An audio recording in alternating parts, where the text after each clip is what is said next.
ఎన్నికల కోడ్ వేళ ఐపీ ఎన్నికల కమిషనర్ మీనా పలు మార్గదర్శకాలు జారీ చేశారు. అధికారిక వెబ్సైట్లో సీఎం మంత్రుల ఫోటోలను తీసివేయాలని ఆదేశించారు. ప్రభుత్వ కార్యాలయాల వద్ద పీఎం, సీఎం మంత్రుల ఫోటోలను తొలగించాలని ఆదేశించారు. ప్రభుత్వ ప్రకటనలు నిలిపివేయాలని కోరారు. బస్టాండ్, రైల్వే స్టేషన్లలో రాజకీయ నేతల పోస్టర్లు తొలగించాలని ఆదేశించారు. ఈ ఎన్నికల్లో ఎక్కడైనా హింసాత్మక ఘటనలు చోటు చేసుకుంటే దానికి ఆయా జిల్లాల ఎస్పీలనే బాధ్యుల్ని చేస్తామన్నారు. టీవీ, డిజిటల్ మాధ్యమాల్లో ప్రచురించే ప్రకటనలకు ముందస్తుగా ఎన్నికల సంఘం నుంచి అనుమతులు తీసుకోవాల్సి ఉంటుందన్నారు.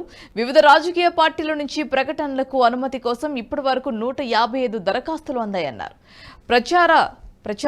ప్రసార మాధ్యమాల్లో పెయిడ్ ఆర్టికల్స్ పై నిఘా ఉంటుందని స్పష్టం చేశారు.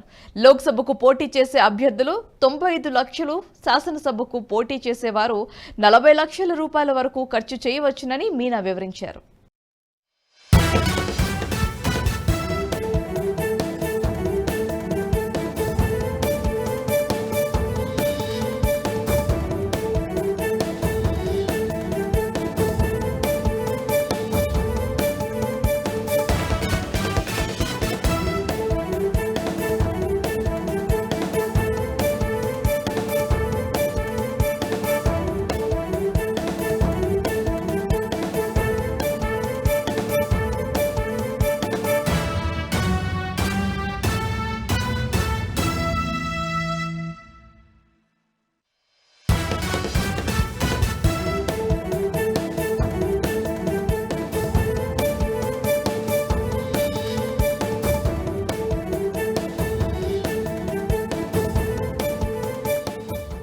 ఈ వీడియో మీకు నచ్చినట్టయితే లైక్ చేయండి, 10 మందికి షేర్ చేయండి. అలాగే కామెంట్ల రూపంలో మీ అభిప్రాయాలను మాతో పంచుకోండి. Nationalist hub group of channels ను సబ్స్క్రైబ్ చేసుకుని తెలుగునాట జాతీయవాద జర్నలిజాన్ని ప్రోత్సహించండి. ఈ వీడియో కింద ఉన్న బెల్ ఐకాన్ పై క్లిక్ చేయడం మర్చిపోవద్దు.